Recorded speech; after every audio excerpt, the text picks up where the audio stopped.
स्वागत है आप सभी का हमारी विरासत में। क्या आप जानते हैं कि केरल भारत का सबसे आधुनिक प्रदेश और शीर्ष आधुनिक देशों से बहुत सारे मामलों में बराबरी करने वाला प्रदेश क्यों है? केरल में एक आधुनिक नागरिक समाज का निर्माण हुआ है। क्या केरल वर्ण जाति सांप्रदायिकता के बीमारी से ग्रसित नहीं रहा है?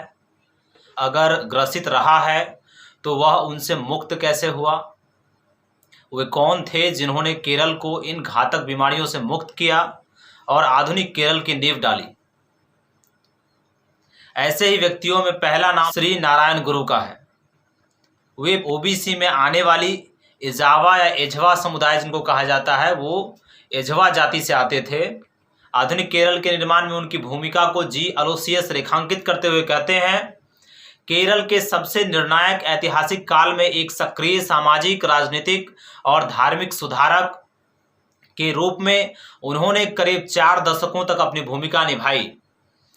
किसी भी अन्य व्यक्ति की तुलना में अपने व्यक्तित्व से, कार्यों से एक निरी जातीय समूह मलयाली को आधुनिक समूह में रूपांतरित करने वाले व्यक्ति के श्री नारायण गुरु स्वामी मूर्त प्रतीक हैं। राष्ट्रवादी इतिहासकारों के द्वारा उन्हें एक जाति विशेष के क्षेत्रीय नेता के रूप में प्रस्तुत किया गया, तो दूसरी ओर निम्न जातीय लेखकों के द्वारा उन्हें एक एजावा धार्मिक सुधारक के रूप में प्रस्तुत किया गया। दोनों धारणाएं गंभीर रूप से त्रुटिपूर्ण हैं। पहली और सबसे प्रमुख बात यह है कि वे आधुनिक केरल के पहले वास्तुकार थे। वे बहुमुखी प्रतिभा के धनी थे, एक उन्नत बुद्धिजीवी और योग्य संगठनकर्ता थे। एक सुगठित समाज के रूप में केरल की सचेतन दावेदारी और उसके निर्माण में नारायण गुरु की अथक गतिविधियों और बहुत सारी संस्थाओं के निर्माण ने अहम भूमिका निभाई। इसने केरल के बहुस्तरीय विकास एवं राजनीतिकरण की जमीन तैयार की।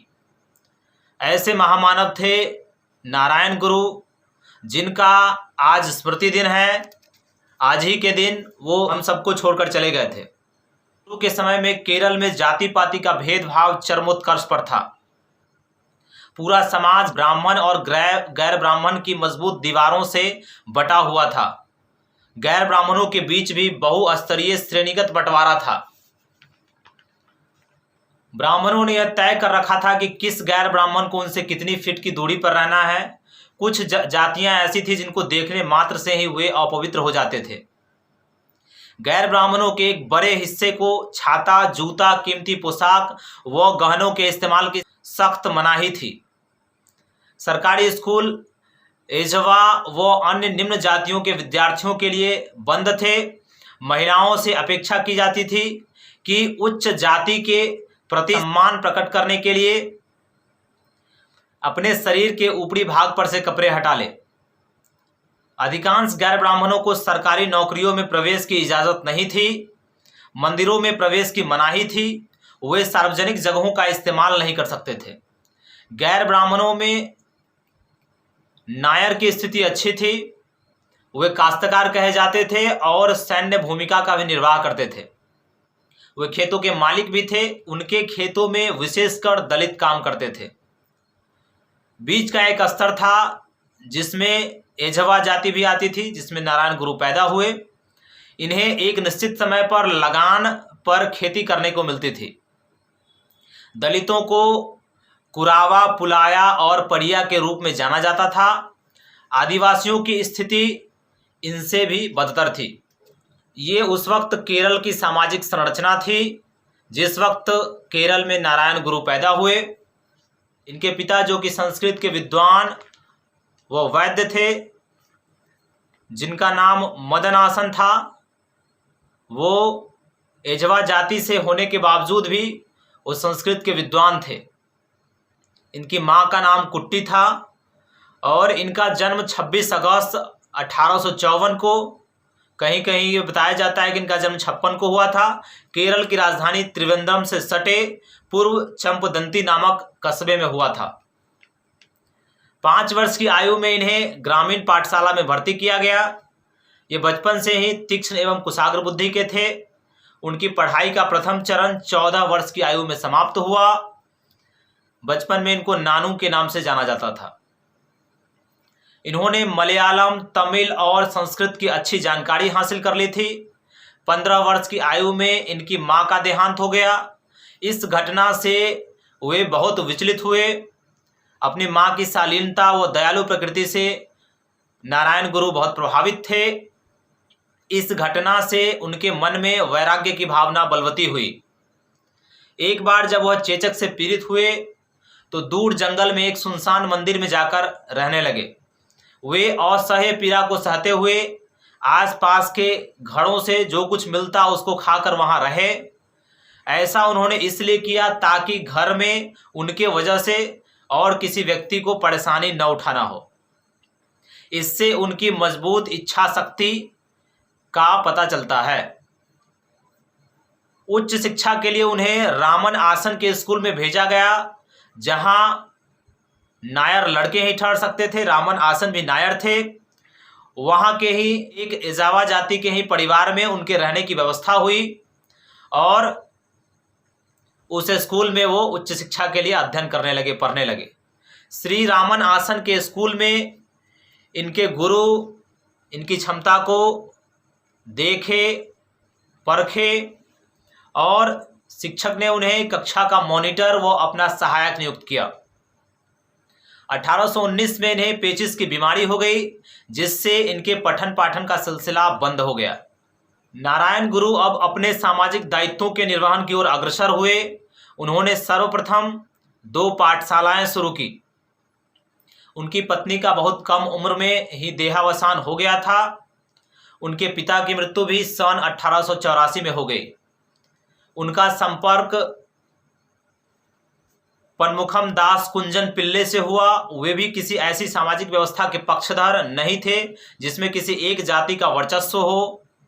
नारायण गुरु ने विलायधाम गुफा में काफी दिनों तक एकांतवास व साधना की।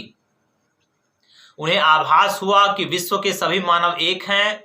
अज्ञानता, अंधविश्वास, मत मतांतर व रीति रिवाज के कारण ही वे टुकड़ों में बटे दिखाई पड़ते हैं। वे समझ गए थे कि जनता की प्रगति और समृद्धि में प्रमुख बाधाएं अशिक्षा, अज्ञानता, अंधविश्वास व रीति रिवाज है।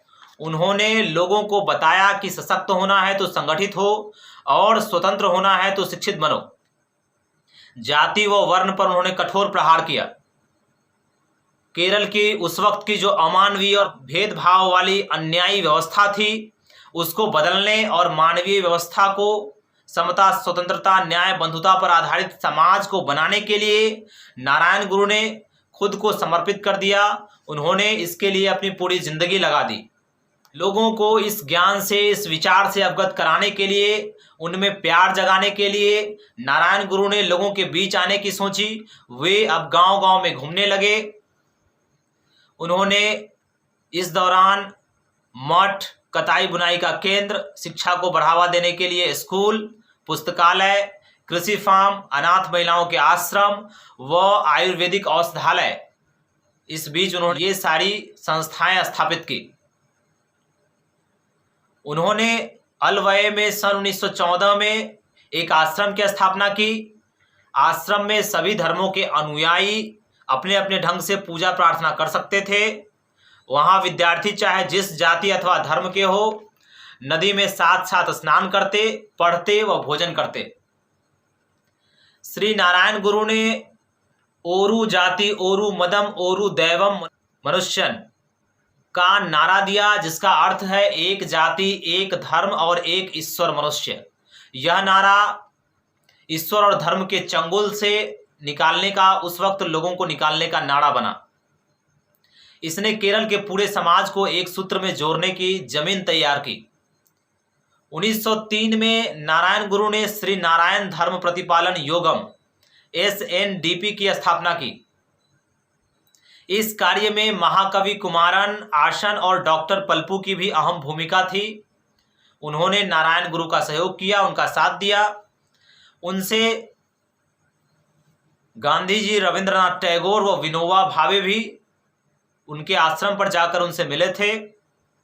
उनके जीवन के 60वें वर्ष की समाप्ति के अवसर पर SNDP के द्वारा केरल सहित मद्रास, कलकत्ता, मदुरई, तिरुनेलवेली, दक्षिण कर्नाटक में कई कार्यक्रम आयोजित हुए।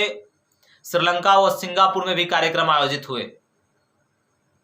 वे अपने लंका यात्रा के दौरान बौद्ध भिक्षुओं से भी मिले। वे मुस्लिम और ईसाइयों के बीच भी जाते थे। श्रीलंका से लौटने के बाद उन्होंने नारायण धर्म संघ नामक एक संगठन स्थापित किया। उन्होंने गद्य व पद्य दोनों में कई पुस्तकें भी लिखी। 1914 में उनकी रचना जाति निर्णय में उन्होंने कहा, संसार के सारे मनुष्यों को बिना किसी भेदभाव के एक प्रजाति के रूप में देखने की बात है। सारे इंसान योनि अर्थात कोख से पैदा होते हैं। मनुष्य के आकार भी एक समान है, इसमें कोई भी भेद नहीं है, तो फिर जाति के आधार पर भेद क्यों? इस प्रकार नारायण गुरु ने अपनी संपूर्ण जिंदगी मानव हित के लिए समर्पित कर दिया। समाज हित के लिए, जो दबे कुचले लोग थे, जो भेदभाव से पीड़ित लोग थे, उनके उत्थान के लिए उन्होंने अपनी पूरी जिंदगी लगा दी। मानव जाति को मानवता के सूत्र में बांधने के लिए वो जीवन भर प्रयासरत रहे। लोगों को अंधविश्वास से निकालकर उनकी उन्नति किस प्रकार से होगी, इसके लिए वो जीवन भर लोगों को जागृत करते रहे। और इस महामानव महान संत ने 20 सितंबर को अर्थात आज के दिन ही हम सबके बीच से विदा ली, हम सबके बीच से चले गए। नारायण गुरु को कोटि कोटि नमन। भारत के महान संतों में से एक नारायण गुरु को, उनकी विचारधारा को, उनके व्यक्तित्व और कृतित्व को हमें घर घर पहुंचाने की जरूरत है।